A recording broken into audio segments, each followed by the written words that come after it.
So if you're gearing up for your NISM certification, or you just want to finally get a real handle on how mutual funds work, you have come to the right place.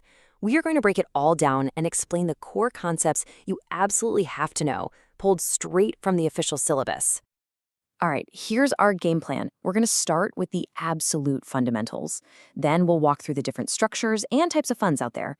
After that, we'll get into the practical side, how you actually invest. And then we'll wrap it all up with the most important takeaways you'll want to lock in. Ready? Let's get into it. Okay, let's start right at the beginning with the fundamentals. If you can really get these core ideas down, everything else we talk about today is going to click into place. This is the foundation for everything. So, first things first, what even is a mutual fund? Well, think of it like a big potluck dinner for investing. Instead of you trying to cook a whole bunch of different dishes on your own, you and thousands of other people all chip in a bit of money.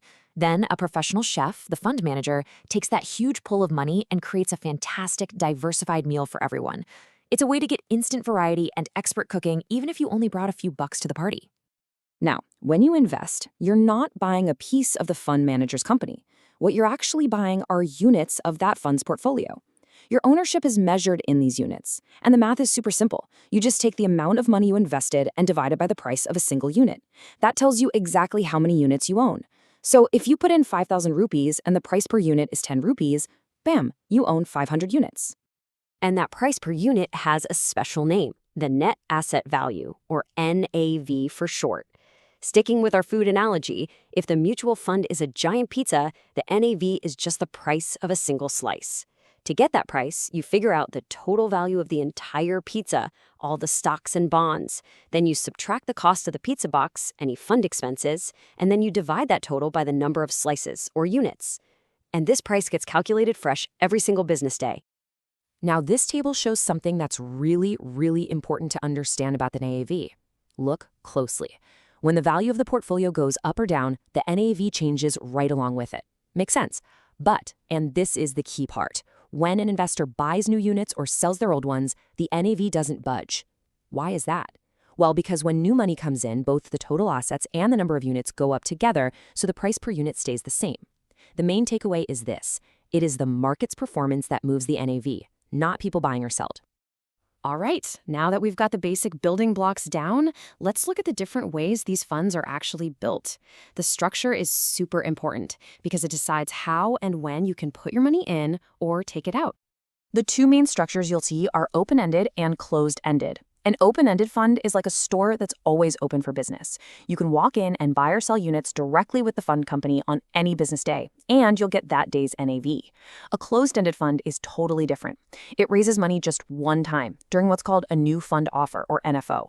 After that, the doors close. If you want to get out, you can't go back to the fund company. You have to find another investor and sell your units to them on the stock exchange, just like a share of stock. And then you've got a quirky hybrid called an interval fund.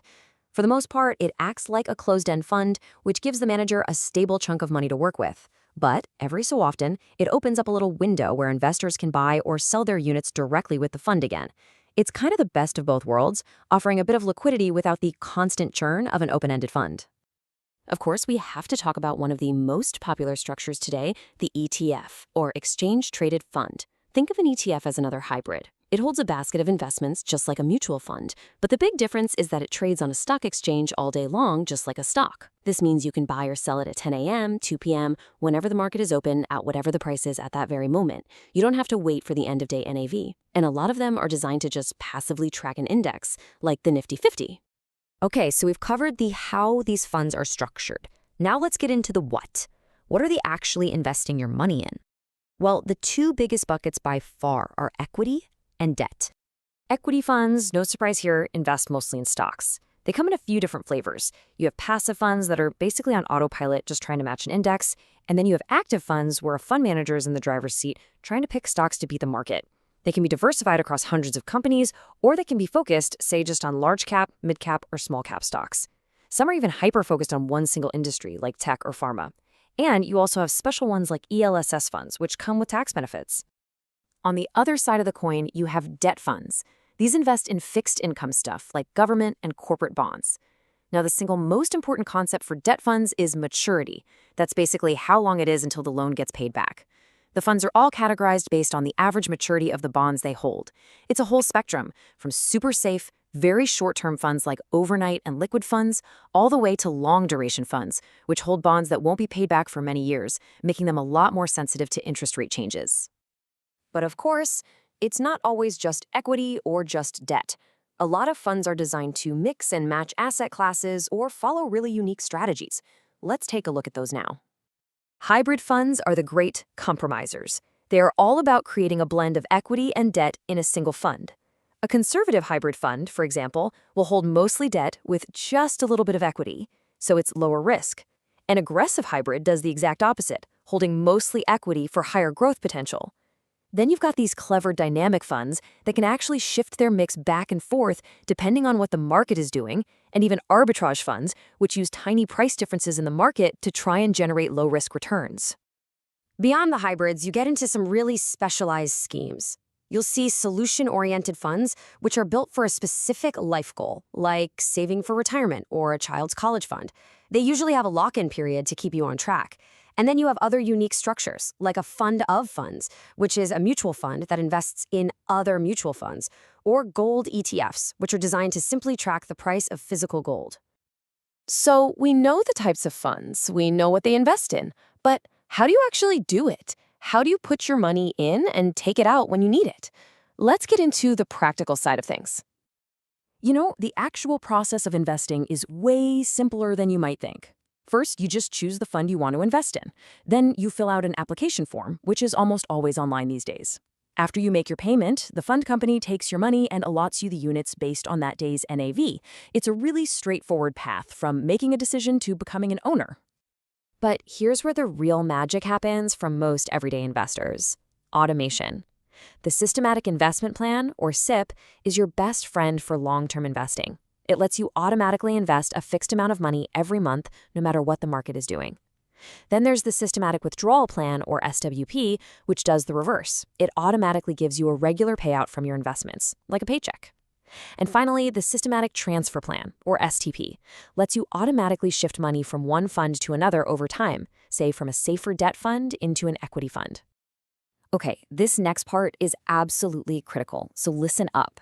Every single mutual fund scheme comes in two versions, or plans, a direct plan and a regular plan. The portfolio of investments is exactly the same in both. The only difference is how you buy it. With a regular plan, you go through a distributor or an advisor who gets a commission. With a direct plan, you go straight to the source, the fund company itself. And because there's no commission to pay out, the direct plan has lower expenses. That means its NAV will always be slightly higher, which means you get better returns over the long run. It's that simple. Phew, we have covered a lot of ground here. So let's take a moment and boil all of this down to the absolute must-know concepts that you need for your exam and, honestly, just for being a smart investor. If you remember nothing else from today, please remember these 4 things. First, the NAV is driven by the performance of the assets in the fund, not by people buying and selling units. Second, the big difference between open-end and closed-end funds is all about liquidity. How easily can you get your money in and out? Third, for disciplined long-term wealth building, the Systematic Investment Plan, the SIP, is your most powerful tool. And finally, always remember that direct plans will give you better returns than regular plans over time simply because they cost less. And that wraps up our deep dive into the world of mutual funds. We've laid out the entire framework, from the most basic definitions to the different strategies and the practical ways to invest. So the only real question left is, which of these concepts are you ready to master first?